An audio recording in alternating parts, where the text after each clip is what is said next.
para que a gente entenda as mensagens, as 7 igrejas, a gente tem que entender exatamente o contexto histórico, porque no fim das contas esse contexto histórico vai influenciar bastante a mensagem específica que cada uma dessas igrejas recebeu. Mas o contexto histórico é o ponto de partida, né? Porque se a gente for parar para pensar, a maioria dos leitores de Apocalipse não está no primeiro século. Parece que as mensagens que são enviadas às igrejas são muito estratégicas.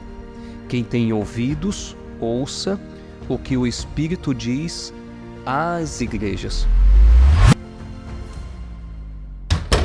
Olá pessoal, bem-vindos a mais um episódio aqui do podcast Leia o Texto.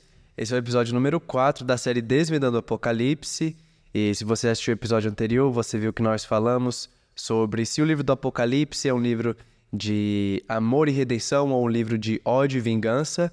E caso você não tenha assistido esse vídeo, vai lá, assiste aquele episódio antes de assistir esse aqui. No episódio de hoje, nós vamos falar sobre 4 coisas que você precisa saber sobre as 7 igrejas do Apocalipse.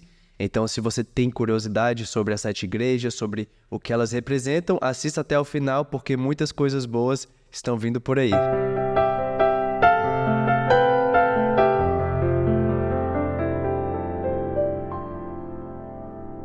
Então, como eu acabei de mencionar, no episódio de hoje nós iremos falar sobre as cartas às 7 igrejas do Apocalipse.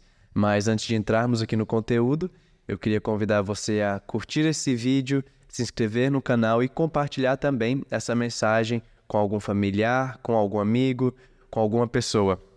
Bom, no episódio de hoje nós iremos estar falando sobre os capítulos 2 e 3 do livro do Apocalipse, mas vamos iniciar aqui lendo a introdução a esses 2 capítulos e nós podemos ver essa introdução no capítulo 1, versículos 4, 10 e 11. Então eu vou ler aqui pra gente.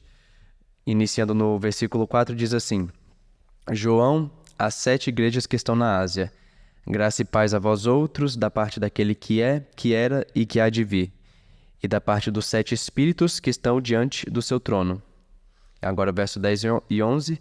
Eu fui arrebatado em espírito no dia do Senhor, e ouvi detrás de mim uma grande voz, como de trombeta, que dizia: O que vês, escreve-o num livro e envia-o às 7 igrejas que estão na Ásia, a Éfeso, a Esmirna, a Pérgamo, Tiatira, Sardes, Filadélfia e Laodiceia.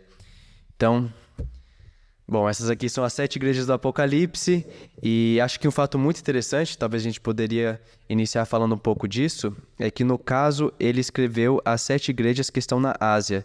E no caso, essa região aqui a que ele está se referindo é na verdade uma província do Império Romano, e na verdade essas igrejas elas estavam em uma região muito próxima, eram igrejas vizinhas, e talvez você possa falar um pouco disso inicialmente, sobre a localidade dessas igrejas, a relação que elas tinham umas com as outras. Ok, muito bom. É muito legal a gente estar aqui nesse episódio, né? No episódio anterior, a gente ficou ali no capítulo 1 e a gente está entrando agora mais detidamente no texto. No episódio de hoje, a gente está tratando dos capítulos 2 e 3. Não é? Tem bastante coisa para a gente falar, mas a gente vai tentar resumir bastante aqui o conteúdo desses dois capítulos, essas 7 igrejas que são mencionadas aqui no início do capítulo 1. Éfeso, Esmirna, Pérgamo, Tiatira, Sardes, Filadélfia e Laodiceia.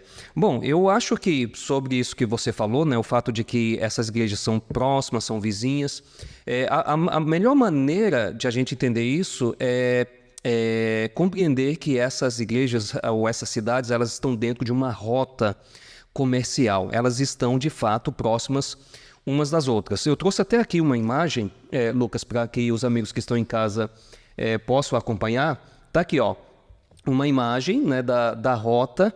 Você tem aqui Éfeso, aqui embaixo, aí você sobe aqui para Esmirna, sobe um pouquinho mais, você vai para Pérgamo, aí você desce um pouquinho Tiatira, você desce para Sardes, Filadélfia ali meio que do lado, e Laodiceia, que está aqui na outra ponta, mas não é tão distante também de Éfeso. Então, isso aqui era uma rota comercial no mundo antigo. E dentro dessa rota você tinha várias cidades. Por exemplo, aqui do lado de Laodiceia você tinha a cidade de Colossos, não é? E isso, assim, à esquerda de Laodiceia você tinha Colossos e um pouquinho à direita você tinha a cidade de Hierápolis. Então, nós temos aqui uma rota comercial, que são cidades do mundo antigo, como você falou, dentro da província da Ásia, né, que é uma província do Império Romano, e essas pessoas estavam, então, recebendo aqui essas mensagens que Jesus estava enviando para elas. E uma coisa muito interessante é que, assim, quando a gente vai para o Novo Testamento, a gente percebe que os apóstolos, os discípulos, eles gastaram muito tempo escrevendo para as igrejas, eles gastaram muito tempo se dedicando para que essas igrejas realmente pudessem receber a ajuda que elas precisam. Então, se a gente for, por exemplo, para a segunda carta de Coríntios, se a gente começar, na verdade, no primeiro versículo do capítulo 8, a gente vê que... Deixa eu ler aqui. E agora, irmãos, vos fazemos conhecer a graça de Deus dada às igrejas da Macedônia. Então, aqui já está mencionando outras igrejas, fora aquelas igrejas que a gente viu no Apocalipse. Se a gente for no versículo 18 e 19. E com ele enviamos o irmão, cujo louvor no evangelho está espalhado por todas as igrejas. Então, mais uma vez, ele faz uma referência às igrejas. E não só isso, mas foi também escolhido pelas igrejas, se a gente for para o verso 19.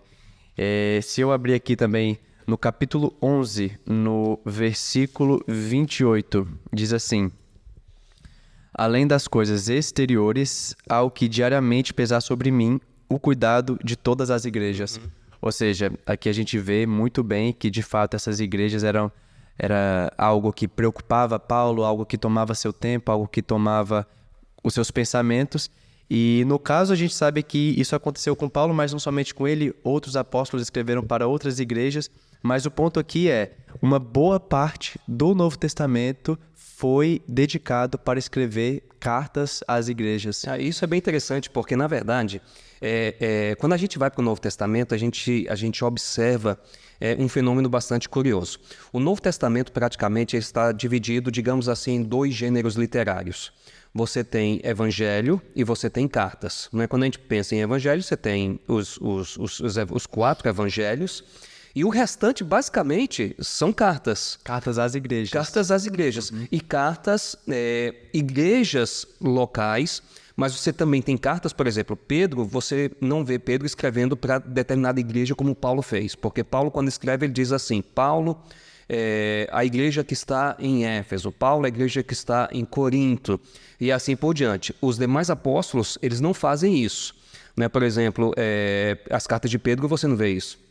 As cartas de João, você não vê isso. Mas, logicamente, embora essas cartas não tenham sido endereçadas a determinadas igrejas, elas foram endereçadas às igrejas que haviam na época, logicamente. E uma coisa assim que me chama a atenção é o fato de que, assim como Paulo escreveu para igrejas locais, João fez a mesma coisa. Não é, por exemplo, Paulo, como eu disse, Paulo é a igreja que está em Éfeso, Paulo é a igreja que está em Corinto, Paulo é a igreja que está em Tessalônica. Aí você tem aqui essas mensagens que nós encontramos aqui no Apocalipse, e é Jesus quem está endereçando essas mensagens, porque ele diz, conforme você leu, lá no capítulo 1 de Apocalipse, lá no verso 10, no verso 11, Jesus disse para João, o que vês, ou seja, Jesus está dizendo para João, você vai ter algumas visões, né? E ele já estava começando, porque ele viu Cristo glorificado aqui, escreve isso e manda às 7 igrejas. Éfeso, Esmirna, Pérgamo, Tiatira, Sardes, Filadélfia e Laodiceia. Sabe uma coisa bem interessante, Lucas? Nós temos aqui em Apocalipse 7 igrejas. E se a gente for contar para quantas igrejas Paulo escreveu, também são 7. Né? Então, a gente pode ver isso. Eu gosto de dizer, às vezes, em sala de aula, que até o índice da Bíblia é instrutivo. Se a gente pegar aqui... Eu acho que a gente já fez esse exercício em um episódio anterior, mas somente para relembrar, se a gente pegar aqui no índice da Bíblia, Paulo escreveu para Roma, Corinto, número 2, Galácia, número 3, Éfeso, número 4, Filipos, número 5, Colossos, número 6 e Tessalônica, número 7. Então, Paulo também escreveu para 7 cidades, assim como João fez. Então, nós temos aqui igrejas locais, né? O título do episódio de hoje é 4 coisas que a gente precisa saber sobre as 7 igrejas. A primeira coisa é o seguinte, é saber que essas igrejas são igrejas locais. Tem outro detalhe que eu gostaria de mencionar, A gente vai gastar talvez um tempinho falando sobre cada uma delas, mas tem um detalhe bem interessante. De repente a gente poderia vir aqui para a carta de Paulo aos Colossenses. A carta de Paulo aos Colossenses. Olha só que coisa interessante. Você tem Gálatas, Efésios, Filipenses, Colossenses. Olha só que coisa impressionante nós encontramos aqui em Colossenses capítulo 4, a partir do verso 15. Colossenses capítulo 4, a partir do verso 15. Diz assim, saudai, Paulo está dizendo, os irmãos de Laodiceia. Paulo está mandando saudar os irmãos da igreja de Laodiceia, os irmãos de Laodiceia, e Ninfa e a igreja que ela hospeda em sua casa. Ninfa deve ter sido uma líder, né? E uma vez lida esta epístola, ou seja, a epístola aos Colossenses perante vós, providenciai porque seja também lida na igreja dos laodicenses. E a dos de Laodiceia, lede-a igualmente perante vós. Então, olha só que coisa curiosa. Lá em Apocalipse, Jesus está dizendo, escreve para Éfeso, Esmirna, Pérgamo, Tiatira, Sardes, Filadélfia e Laodiceia. Éfeso é a primeira, Laodiceia é a última. Pois Paulo também escreveu para essas igrejas, porque Paulo escreveu uma carta para a igreja de Éfeso e Paulo também escreveu uma carta para a igreja de Laodiceia, fora as outras cartas que ele escreveu. Infelizmente, essa carta não existe. Né? Mas Colossenses capítulo 4, versos 15 a 17 são uma evidência de que Paulo também escreveu uma carta aos irmãos ou à igreja de Laodiceia. E essa carta foi lida na igreja de Éfeso. Olha só que coisa curiosa. Perdão, na igreja de Colossos. E a carta que foi escrita aos Colossenses foi lida na igreja de Laodiceia. E, na verdade, essas cidades elas eram próximas. Né? Colossos era uma cidade que ficava próxima de... Aqui a gente tem aqui ainda o desenho, né, da rota comercial. Então, Colossos ficava um pouquinho aqui à esquerda de Laodiceia. Então, havia contato entre essas igrejas. Então, no caso, a gente sabe que João escreveu algumas cartas a igrejas específicas e Paulo também escreveu algumas dessas igrejas. A gente sabe a igreja de Laodiceia e também, no caso, tem um livro na Bíblia que ele escreveu para a igreja de Éfeso. E só um ponto que eu acho muito interessante, porque assim, Paulo escreveu 7 cartas. E no caso aqui... talvez seria melhor a gente dizer que ele escreveu as 7 igrejas. As 7 né? igrejas. Porque, por exemplo, para Tessalônica ele escreveu duas cartas. Para Corinto ele escreveu 2 cartas. Na verdade, ele escreveu, assim, mais... Assim, o que nós temos são 2, mas há evidência de que ele escreveu pelo menos 3 cartas aos coríntios. Mas, enfim, então a gente pode dizer que ele escreveu as 7 igrejas, assim como João escreveu as 7 igrejas. Então, muito interessante isso aí que você falou. Então, no caso, nós sabemos que Paulo ele também tinha contato com algumas dessas igrejas. No caso, sabemos que ele escreveu o livro de Efésios e, como você leu agora, ele também teve um contato com a igreja de Laodiceia. Então, assim, isso só revela o quanto essas igrejas elas estavam inseridas em um contexto local e elas tinham contato uma com as outras. Então, talvez a gente podia começar a falar sobre, enfim, sobre esse nível local de aplicação, porque no caso João, essas igrejas tinham problemas muito pontuais e ele escreveu essas cartas justamente para procurar ajudar essas igrejas nos problemas específicos que elas estavam enfrentando. Não, com certeza. Eu acho que a gente poderia, por exemplo, se a gente pegar aqui a situação de Éfeso, né? Existe uma coisa muito curiosa que a gente precisa perceber. Aliás, e antes de comentar isso, é importante a gente comentar que para entender essas mensagens, a gente precisa entender um pouquinho o contexto histórico dessas igrejas. Sim. E quanto mais informação a gente tiver do contexto histórico dessas igrejas, mais a mensagem vai fazer sentido para a gente. Por exemplo, a gente pega aqui no capítulo 2, verso 4, né, no contexto da igreja de Éfeso, o texto diz assim, tenho, porém, contra ti que abandonaste o teu primeiro amor. E o que podia estar acontecendo na igreja de Éfeso? Veja, a cidade de Éfeso era uma cidade muito importante no mundo antigo. Era uma cidade com cerca de 250 mil habitantes, que é algo muito grande para os padrões da época. Era uma das maiores cidades do Império Romano. E era uma cidade, né, onde havia muita imoralidade e corrupção. Então era muito fácil para os membros da igreja acabarem, digamos assim, cedendo às atrações do mundo da época, né, da corrupção da época, da imoralidade da época. Então isso nos ajuda a entender um pouquinho por que essa igreja estava perdendo o primeiro amor, ou seja, os membros, ou muitos dos membros, não logicamente todos, mas havia uma tendência de membros da igreja de se envolverem com as práticas da cidade, né? Práticas de imoralidade, práticas de corrupção, e por isso Jesus está aqui fazendo um raio-x, dizendo, vocês estão perdendo o primeiro amor. Então, quando a gente entende um pouquinho o contexto histórico por trás das mensagens, a gente acaba compreendendo melhor a mensagem que foi endereçada àquela igreja. Muito interessante isso aí que você disse. Então, no caso, para que a gente entenda as mensagens, as 7 igrejas, a gente tem que entender exatamente o contexto histórico, porque no fim das contas, esse contexto histórico vai influenciar bastante a mensagem específica que cada uma dessas igrejas recebeu. E no caso, nós sabemos bem que Éfeso era uma das cidades mais supersticiosas do mundo antigo. Era uma cidade marcada por magia, feitiçaria, todas essas coisas. Na verdade, Éfeso era uma cidade que tinha uma das 7 maravilhas do mundo antigo, no caso, que seria o templo de Ártemis, e nesse templo existiam várias práticas idólatras, e isso acabava colocando uma ameaça, apresentando uma tentação para os cristãos daquela época, e sem dúvidas isso acabava ameaçando bastante a igreja. Imagina, né? Você tem uma cidade dessa, assim, uma cidade marcada por práticas imorais, por idolatria. Então, veja, você está cercado por tudo isso.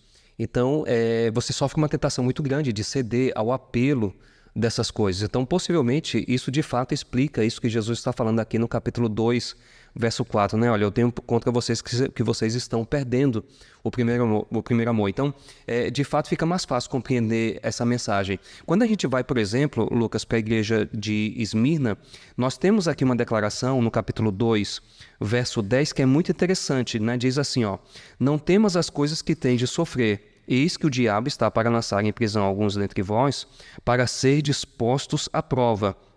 E a parte final diz assim, ser fiel até a morte e dar-te-ei a coroa da vida. Então, quando a gente pega esse texto e a gente leva em consideração algo que acontecia na cidade de Esmirna, veja, Esmirna era uma cidade onde havia um centro de culto ao imperador, inclusive todo romano, basicamente, ele era obrigado a queimar incenso ao imperador uma vez por ano.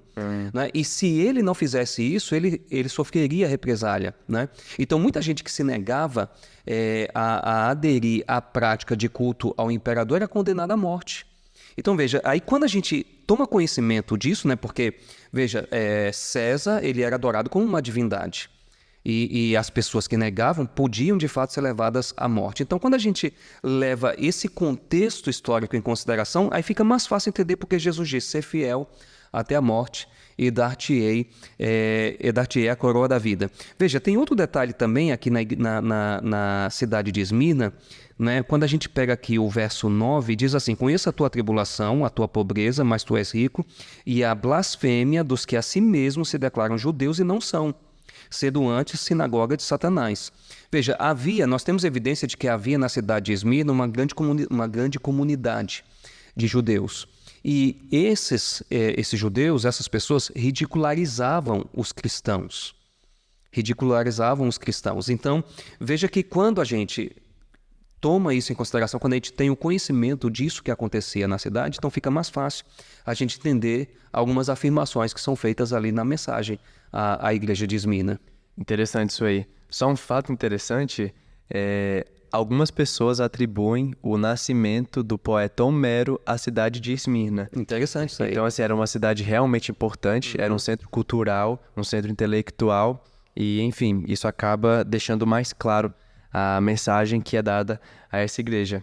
Se a gente for na igreja de Pérgamo, existe um fato muito interessante. Então, a maioria das pessoas vão conhecer a biblioteca de Alexandria, que era, enfim, a maior biblioteca do mundo antigo. Só que também existia uma biblioteca muito grande no mundo antigo, que no caso era a segunda maior biblioteca depois apenas da biblioteca de Alexandria, que na verdade se encontrava em Pérgamo. Então, Pérgamo era um grande centro intelectual. E, enfim, eu acho que isso aí é bem interessante. Não, com certeza. Veja, as igrejas que Jesus escolheu, veja, São igrejas em locais importantes e, digamos assim, estratégicos. Tem um ponto interessante, Lucas, já que você falou sobre a igreja de Pérgamo, eu queria ler aqui, ler o texto, né? Porque, afinal de contas, esse é o título do nosso podcast. De vez em quando, eu acho que é importante a gente atrair atenção aqui para o texto. O capítulo 2, verso 13, tem uma declaração bem interessante, sabe? Diz assim, ó: conheço o lugar em que habitas, onde está o trono de Satanás, e que conservas o meu nome e não negaste a minha fé, ainda nos dias de Antipas, minha testemunha, meu fiel, o qual foi morto entre vós, onde Satanás habita. Veja, existe evidência de que a cidade de Pérgamo é a cidade que teve, por assim dizer, o primeiro templo dedicado a um imperador romano. Então, possivelmente, isso explica essa afirmação que nós encontramos em Apocalipse, capítulo 2, verso 13. Inclusive, o texto menciona um Marte, né? Uma pessoa que foi morta, possivelmente, né? Muito provavelmente, porque se negou a adorar o imperador. Inclusive, havia uma exigência de lealdade, né? De que as pessoas dissessem o seguinte: César é Senhor. E isso é muito interessante quando a gente vai para o livro de Atos, por exemplo. Nós temos o livro de Atos insistindo no fato de que Jesus é o Senhor. E isso, para a época, é uma mensagem absolutamente radical. Para você dizer assim, Jesus é o Senhor, você tinha que estar disposto a morrer. É uma afronta ao César. Era uma afronta a César. Então, na verdade, o que os cristãos estavam dizendo é que Jesus era um Senhor, era o Senhor, diante de quem até César tinha que se dobrar. Então, era uma mensagem absolutamente radical. Com isso, eu quero aproveitar e fazer um comentário. Hoje é muito fácil a pessoa dizer que é cristão, ou dizer que é cristã. Porque hoje, se eu digo assim, eu sou cristão, eu devo lealdade somente ao Senhor Jesus, somente a Deus, isso não vai me levar à morte. Mas na época em que o Novo Testamento foi escrito, César, o imperador romano, queria lealdade. E ele queria que todos dissessem, César é o Senhor. Mas, em vez disso, o que os cristãos diziam? Não, Jesus é o Senhor. E muitos morreram em função disso. Então, Pérgamo era uma cidade onde a gente tem o primeiro templo dedicado a um imperador romano. Então, isso nos ajuda a entender a mensagem que foi endereçada para Pérgamo. Ou seja, dizer que Jesus era Senhor naquela época custava muito caro e, no caso, isso refletia muito mais o que a pessoa estava falando em comparação a hoje. Então, quando a gente pensa nesse verso, todo aquele que declarar que Jesus é Senhor, em relação a esse contexto histórico, tudo realmente faz mais sentido. Exatamente. Porque, de novo, você dizer hoje que Jesus é o Senhor é muito simples e é muito fácil. Você não vai sofrer nenhuma represália por causa disso. Você não vai ser ameaçado de morte por causa disso. Você não vai ser levado à prisão por causa disso. Mas quando esses textos do Novo Testamento foram escritos, você dizer assim, Jesus é o Senhor. Então, você podia sofrer represália, você podia sofrer morte, você poderia sofrer perseguição. E isso exatamente aconteceu com Antipas, que é mencionado no capítulo 2, no verso 13, né, no contexto da carta à igreja de Pérgamo. Então, no caso, todo aquele que declarar que Jesus é o Senhor será salvo, na verdade significa todo aquele que estiver disposto a morrer será salvo. Eu acho que o ponto seria justamente esse. Exatamente. E é muito interessante isso que você falou, porque assim, é estar disposto a morrer do jeito que Jesus esteve disposto a morrer. Porque Jesus mesmo disse, o discípulo, ele não é maior do que o seu Senhor. Então, Jesus veio para morrer. E tem até um pensamento, Lucas, bem interessante de um teólogo alemão, eu não vou saber pronunciar direito o nome dele, eu acho que é Dietrich Bonhoeffer. E ele diz o seguinte, ele diz que quando Cristo chama um homem, ele o manda vir para morrer. Então, isso é cristianismo de fato. Porque ser cristão, mas não seguir a orientação que Cristo nos dá, isso não é cristianismo. Cristianismo, de fato, cristianismo raiz é quando eu estou disposto a abrir mão da minha própria vida para seguir a Cristo. E é exatamente isso que estava acontecendo com os irmãos na igreja de Pérgamo. Muito interessante, muito interessante. Então, como você falou, naquela época, no caso na igreja de Pérgamo, existia toda essa situação da adoração ao César e também muitos templos pagãos, no caso templos dedicados a Atenas, templos dedicados a Zeus, e de novo, todo esse meio, toda essa influência acabava colocando uma certa tentação, uma certa ameaça para os cristãos da época. Nós temos aqui também a igreja de Tiatira, e um fato interessante sobre a igreja de Tiatira é que essa era a menor das igrejas do livro do Apocalipse. Isso é bem curioso, sabe? Porque, assim, eu estou aqui com a minha Bíblia aberta, e isso que você mencionou me chama muita atenção, porque embora a cidade fosse uma das menores e talvez a igreja não tivesse tanta importância do ponto de vista, digamos assim, de tamanho ou importância econômica, alguma coisa dessa natureza em relação às outras, mas é curioso que a maior mensagem é endereçada a Tiatira. Por quê? Porque tem muitos problemas ali. Então, o fato, às vezes, de uma pessoa pertencer a uma igreja que é pequena não garante que não tenha problemas grandes. Às vezes, as menores igrejas são as que têm os maiores problemas. Sim. Claro, isso não é uma regra, né? Mas em relação a Tiatira, esse é um dado curioso. É pequena, né? Mas veja, é a maior mensagem, né, que é endereçada a uma igreja. A gente pega aqui o capítulo 2, do verso 18 até o verso 29, são 11 versículos né, de mensagem para essa igreja. Tem uma coisa interessante, Lucas, no verso 20, que eu acho que vale a pena a gente entender um pouquinho o contexto histórico dessa igreja para entender isso aqui. O verso 20 diz assim: tenho, porém, contra ti o tolerares que essa mulher Jezabel, que assim mesmo se declara profetiza, não somente ensine, mas ainda seduza os meus servos a praticarem a prostituição e a comerem coisas sacrificadas aos ídolos. Então tem dois pecados denunciados aqui, que é prostituição e idolatria. Dois pecados denunciados aqui. E, de fato, a cidade de Tiatira ela estava cercada por idolatria. Veja, havia ali o que a gente poderia chamar de sindicatos, agremiações.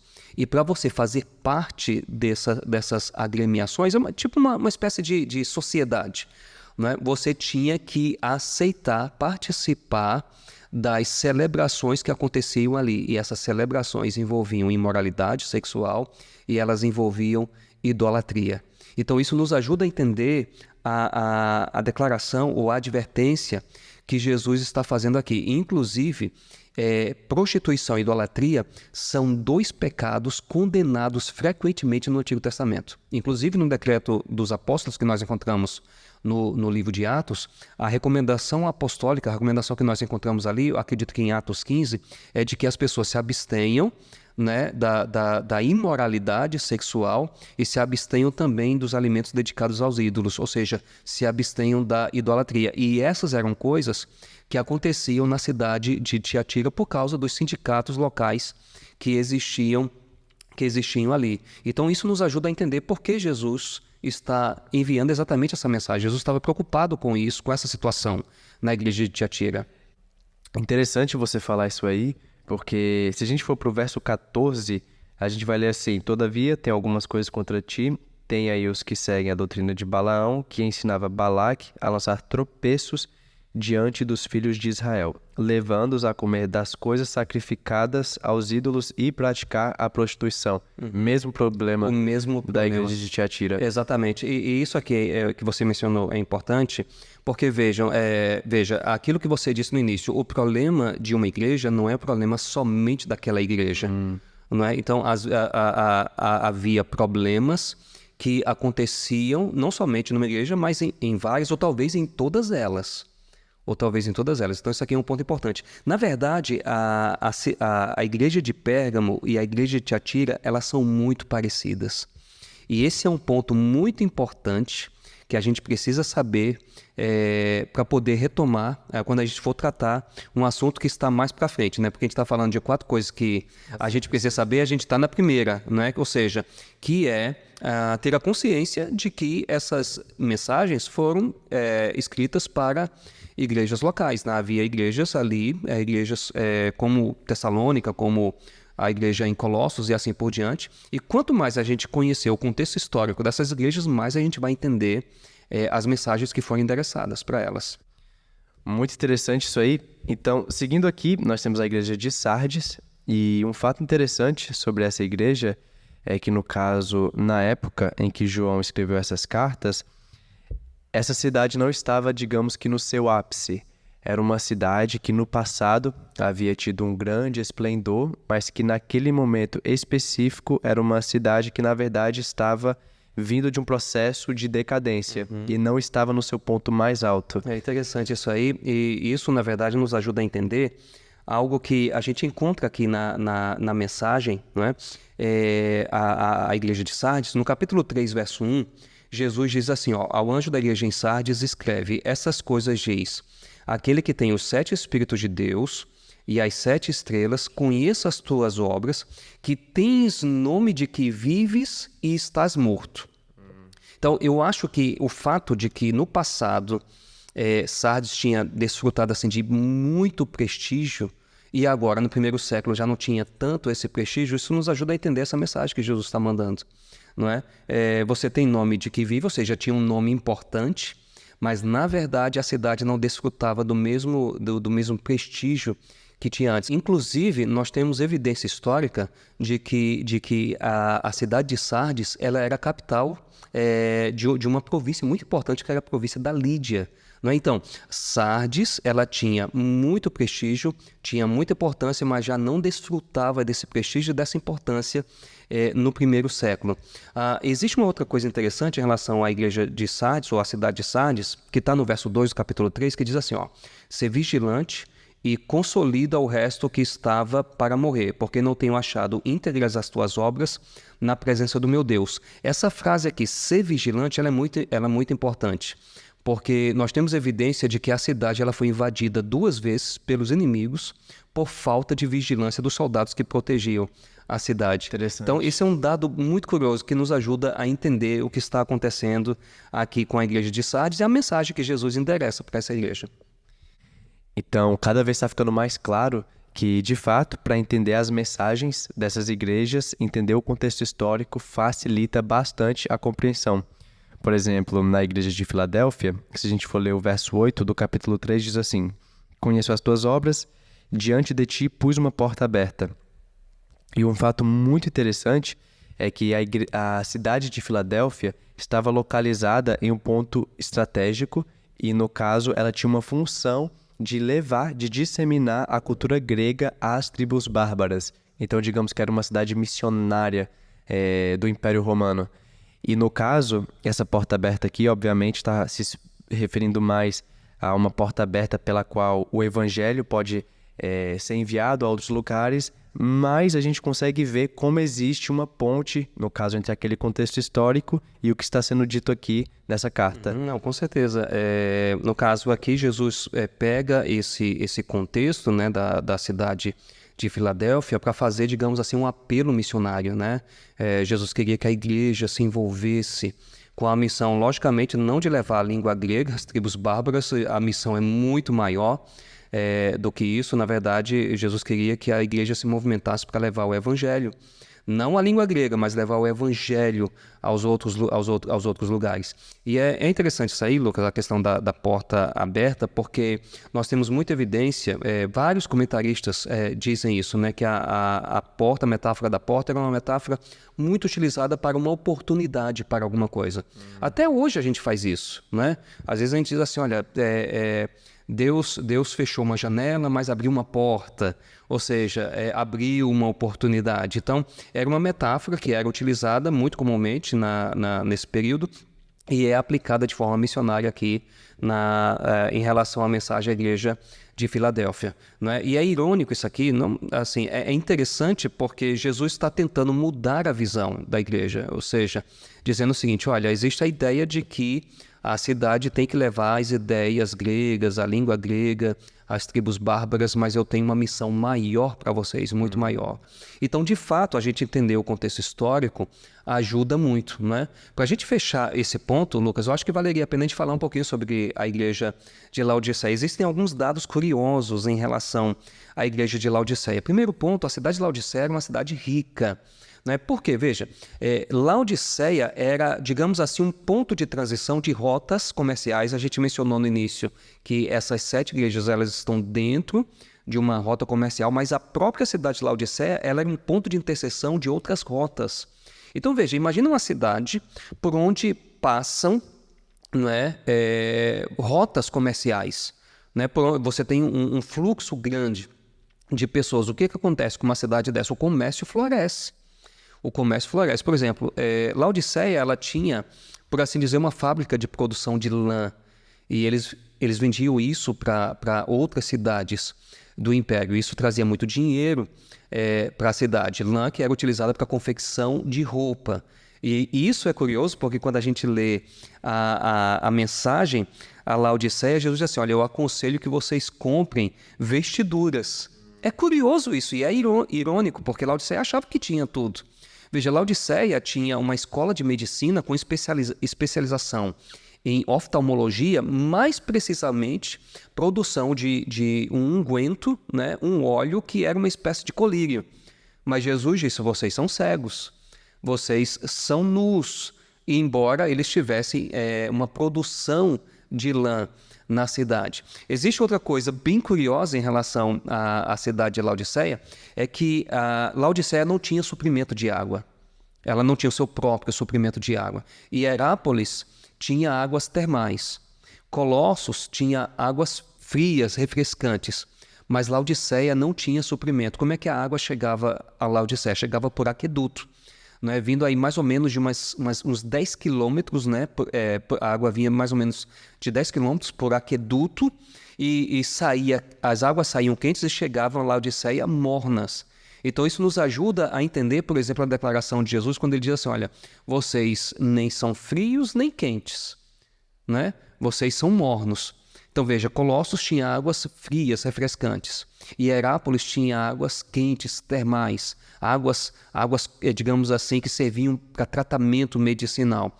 Mas Laodiceia não tinha o seu suprimento de água. Então veja quanta informação nós temos aí e como todo esse contexto histórico nos ajuda a entender a mensagem que Jesus está transmitindo para essas igrejas. Então, no caso, a gente acabou de passar aqui por todas as igrejas, falando um pouco dos diferentes contextos históricos e como esses contextos históricos acabavam afetando a mensagem que cada uma dessas igrejas recebeu. Então, nós sabemos muito bem que Jesus tinha a intenção de falar sobre problemas específicos que estavam passando por aquelas igrejas naquele momento, só que nós sabemos que essas cartas, na verdade, não somente se aplicam àquelas igrejas específicas, mas elas têm uma aplicação universal. Então, se eu for dar um exemplo aqui, por exemplo, na igreja de Tiatira, nós podemos ler no verso 20 que diz assim, tenho, porém, contra ti que toleras Jezabel, mulher que se diz profetiza, com o seu ensino ela engana os meus servos, reduzindo-os a se prostituírem e comerem das coisas sacrificadas aos ídolos. Então, no caso, a gente vê aqui que Jezabel era uma ameaça interna. No caso, ela se dizia profeta, ela se dizia fazer parte do rebanho. Então, não sei, talvez a gente pode pensar que, no caso, existem igrejas que passam por problemas internos e, nesse caso, essas igrejas teriam, digamos que assim, como é que eu posso falar? Elas seriam uma conexão mais direta à igreja de Tiatira. Ou seja, a mensagem de Tiatira falaria mais diretamente para as igrejas que vivem esse tipo a essas de exatamente. Né? Então, realmente, porque veja só, a gente está falando aqui do contexto histórico dessas igrejas e realmente é muito importante a gente ter em mente que o contexto histórico nos ajuda a entender a mensagem que foi endereçada para elas. Mas o contexto histórico é o ponto de partida. Né? Mesmo porque, se a gente for parar para pensar, a maioria dos leitores de Apocalipse não está no primeiro século. A maioria não está lá. Então, digamos, as pessoas ali do primeiro século são os leitores originais. Mas vamos imaginar a população mundial que veio depois, né? No segundo século, no terceiro, e só cresceu. Então, veja só, na verdade, a grande maioria dos leitores de Apocalipse não está no primeiro século. Então, se a mensagem fosse somente para eles, para aquelas pessoas, então isso perderia completamente o sentido para quem vem depois. Então, as mensagens ali, elas se aplicam a todas as pessoas, a todas as igrejas, em todas as épocas, né? E nós temos muita evidência disso dentro do texto, né? Por exemplo, quando a gente pega aqui o capítulo 1 e o verso 11, capítulo 1 e o verso 11, isso mesmo, ó. Quando Jesus disse assim para João: o que vês, escreve em livro. A gente poderia traduzir o texto grego da seguinte forma: o que vês, escreve em um livro e manda às 7 igrejas. Então veja só, o que está acontecendo aqui? Éfeso recebeu sua mensagem, mas não somente a mensagem a Éfeso. A igreja de Éfeso não leu somente a mensagem à igreja de Éfeso, porque tudo foi colocado em um livro. Logicamente foram feitas cópias, não é? Mas toda a mensagem foi colocada em um livro, e esse material, esse livro, foi enviado através de cópias a todas as igrejas. Ou seja, Laodiceia leu a mensagem de Éfeso, Esmirna, Pérgamo, Tiatira, Sardes e Filadélfia. Então, as mensagens não são somente para aquelas igrejas. A mensagem de Éfeso não é somente para a igreja de Éfeso. A mensagem de Éfeso é para todas as igrejas, e não somente naquela época, mas em todas as épocas. Porque, afinal de contas, vamos pensar o seguinte: não existe hoje gente que está perdendo o primeiro amor. A gente não tem, por exemplo, dentro da igreja, pessoas que quando vieram assim com muito amor, com muita chama no coração, mas com o passar do tempo, elas correm o risco de esfriarem na fé. Então, a mensagem de Éfeso está falando para essas pessoas, né? Olha, Jesus está dizendo: olha, eu tenho uma coisa contra vocês estão perdendo o primeiro amor. Será que hoje nós não temos pessoas no mundo que estão morrendo por causa de sua fé? Nós temos relatos de episódios em alguns países do mundo onde os cristãos são perseguidos e mortos por causa de sua fé. Essas pessoas, elas se parecem com os membros da igreja de Esmirna. E o que falar, por exemplo, da idolatria que marca a igreja de Pérgamo e Tiatira? E idolatria é um problema universal. Não é? Todo mundo sofre a tentação de ceder aos apelos da idolatria. E quando eu estou falando aqui de idolatria, eu não estou falando simplesmente de você se curvar diante de uma imagem. Existem diversas formas de idolatria. Se eu coloco qualquer coisa acima de Deus, eu sou idólatra. Se eu coloco qualquer coisa acima de Deus, qualquer coisa, qualquer objeto e mesmo pessoas, então eu sou idólatra. Então, existem igrejas que estão correndo o risco de cederem também ao apelo da idolatria. Então veja, no capítulo 1, verso 11, Jesus disse: coloca essas mensagens em um livro e manda às 7 igrejas. Inclusive, o que as igrejas receberam não foi somente esse conteúdo dos capítulos 2 e 3, foi o livro inteiro. Né? Inclusive, no capítulo 1, verso 4, a Apocalipse é introduzido como se fosse uma grande carta. João, às 7 igrejas que se encontram na Ásia, graça e paz. Inclusive, isso se parece com a forma como Paulo escrevia suas cartas. Paulo, a igreja que está em Corinto, graça e paz. Paulo, a igreja que está em Tessalônica, graça e paz. Todo o livro do Apocalipse, ele acaba sendo uma carta endereçada às igrejas. E veja, Apocalipse termina do jeito que Paulo também terminava suas cartas. O último verso de Apocalipse, capítulo 22, verso 21.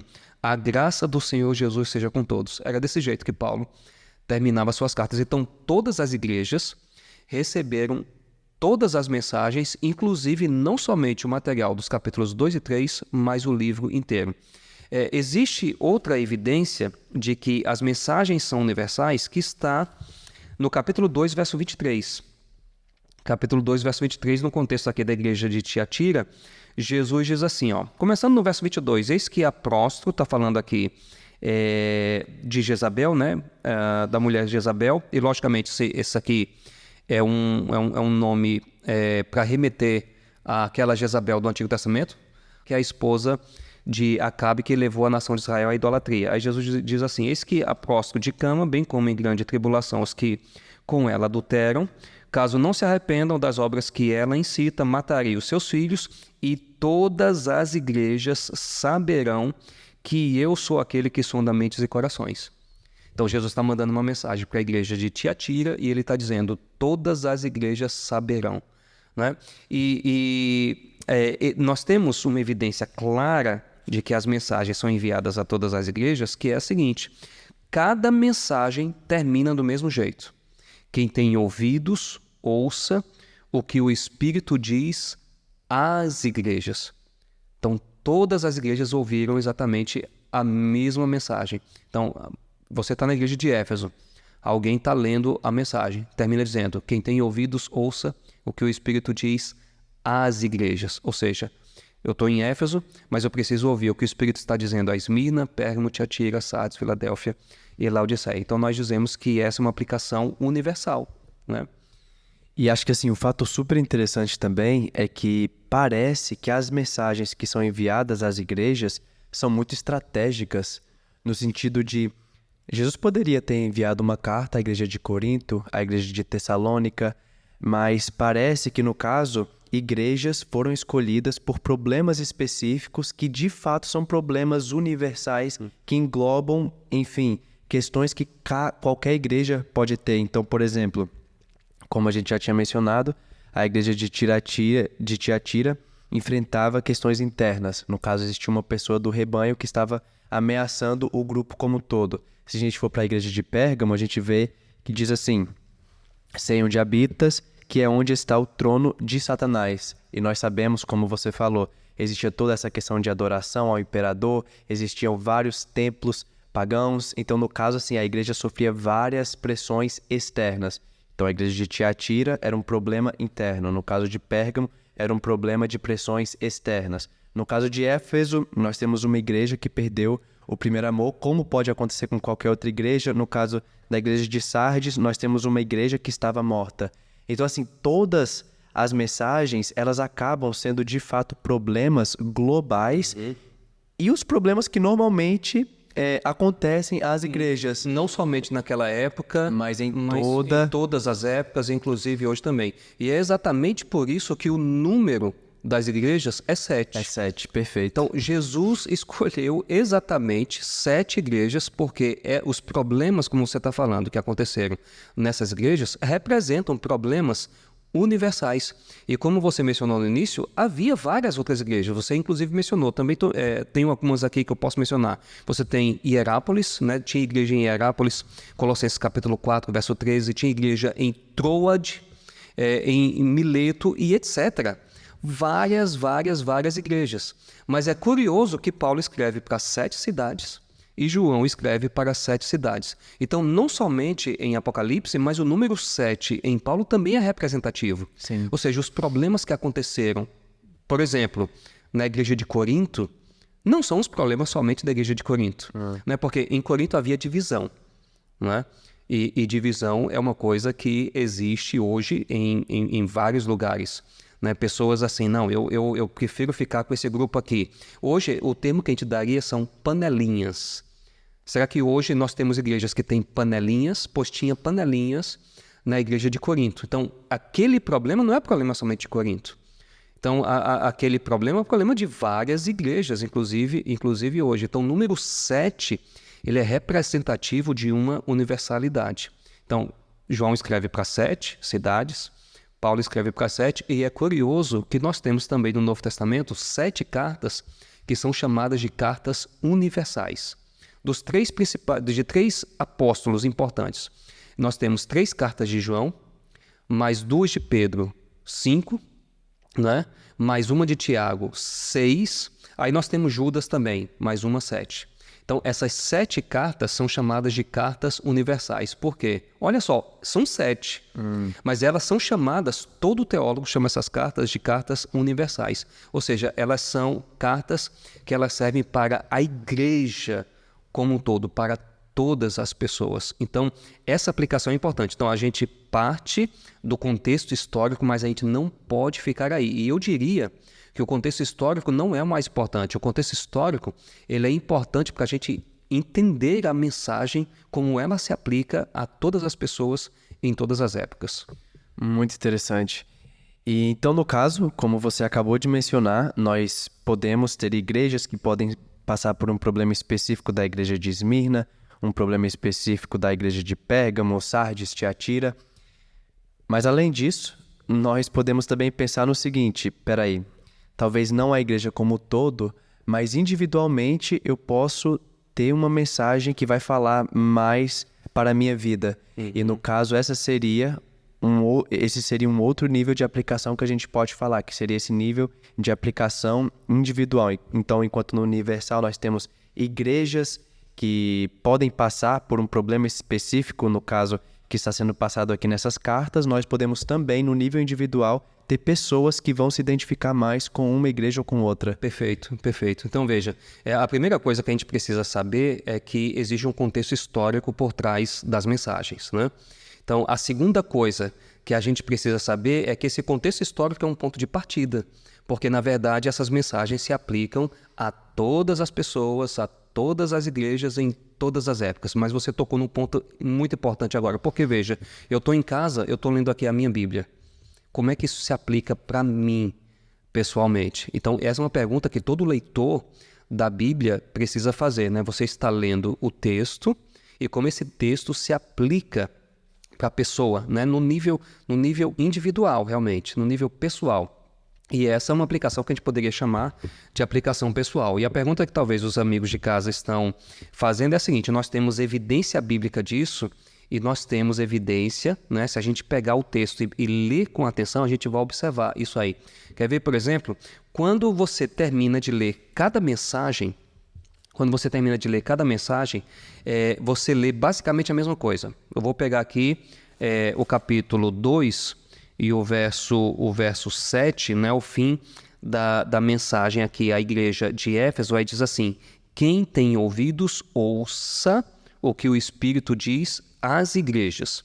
Então, quando você lê aqui, quem tem ouvidos, ouça, isso aqui está no singular. Ou seja, a mensagem ela é endereçada para uma igreja, mas ela é endereçada no nível pessoal. E a evidência disso é que está no singular. Quem tem ouvidos, ouça o que o Espírito diz às igrejas.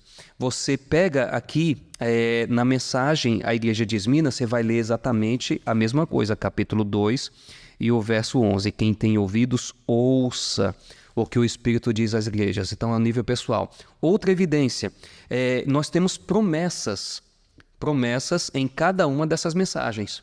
E as promessas, todas elas estão no nível individual, no nível pessoal. Por exemplo, aqui a mensagem... Eu vou pular aqui, eu já falei de Éfeso e Esmina, eu vou pegar aqui Pérgamo. Olha só aqui a promessa à igreja de Pérgamo, ao vencedor. Veja que não está dizendo aos vencedores, é para a igreja, mas a promessa ela chega no nível pessoal. Ao vencedor, dá-lhe-ei do maná, e aí continua. Se a gente prestar atenção, toda a mensagem ela é colocada no singular. Então veja, a mensagem ela é endereçada para a igreja, mas a mensagem por completo ela é colocada no singular, ou seja, Jesus quer alcançar cada pessoa no nível pessoal. Por exemplo, quando Jesus diz assim, conheço, ele diz, conheço as tuas obras, está no singular. Conheço as tuas obras. Veja que ele não está dizendo conheço as vossas obras, aí isso seria plural. Mas ele diz conheço as tuas obras, então tudo está no singular. Porque, na verdade, a mensagem ela tem um nível pessoal. Eu estou, digamos aí, esfriando na fé. Então a mensagem de Éfeso é para mim. Ou, digamos, a pessoa está sendo perseguida por causa de sua fé. A mensagem de Esmina é para essa pessoa. A pessoa está se envolvendo com o secularismo, com o consumismo que marca a nossa época, com a idolatria que marca a nossa época. A mensagem de Pérgamo e de Tiatira é para essa pessoa. A pessoa ela está indiferente à fé, à doutrina, à religião, à sua comunhão com Deus. A mensagem de Laodiceia é para essa pessoa e assim por diante, no nível pessoal. Jesus quer alcançar cada pessoa. Essa é a terceira coisa que a gente precisa saber. Então nós falamos aqui sobre 4 coisas que você deve saber em relação às cartas enviadas às 7 igrejas do Apocalipse. Falamos sobre o nível local, falamos sobre o nível universal, acabamos de falar sobre o nível pessoal e talvez você queira falar sobre o último nível de aplicação. Ok, realmente, assim, sendo fiéis, né, ao título aqui do episódio, você já mencionou as 3 primeiras coisas, né, que a gente precisa saber, e a última seria o seguinte, essas cartas, essas mensagens, primeiro ponto, elas estão dentro da seção histórica do livro do Apocalipse. Se a pessoa que está nos ouvindo nos acompanhando, quiser entender melhor isso, pode voltar ao primeiro episódio, aí nós temos uma explicação ali. Mas nessa seção histórica do livro do Apocalipse, nós temos profecias, né, que tratam desde a época do que se cumprem, desde a época do profeta até a segunda vinda de Jesus. Então, na verdade, essas mensagens, elas são, por assim dizer, elas tipificam eventos na história, assim, o que aconteceria, melhor dizendo, com a igreja ao longo dos séculos. Só que é o seguinte, nós vamos deixar isso aqui para o próximo episódio, nós vamos ter um episódio somente sobre isso, porque isso aqui é um ponto extremamente importante para a gente entender as mensagens de Jesus para as igrejas do Apocalipse. Muito bom, então, caso você queira aprender um pouco mais sobre o nível de aplicação profético das 7 igrejas do Apocalipse, então assista o próximo episódio. Estamos ficando por aqui. Espero que você tenha aproveitado esse episódio. Nós iremos nos encontrar no próximo e não se esqueça, bem-aventurado aquele que lê.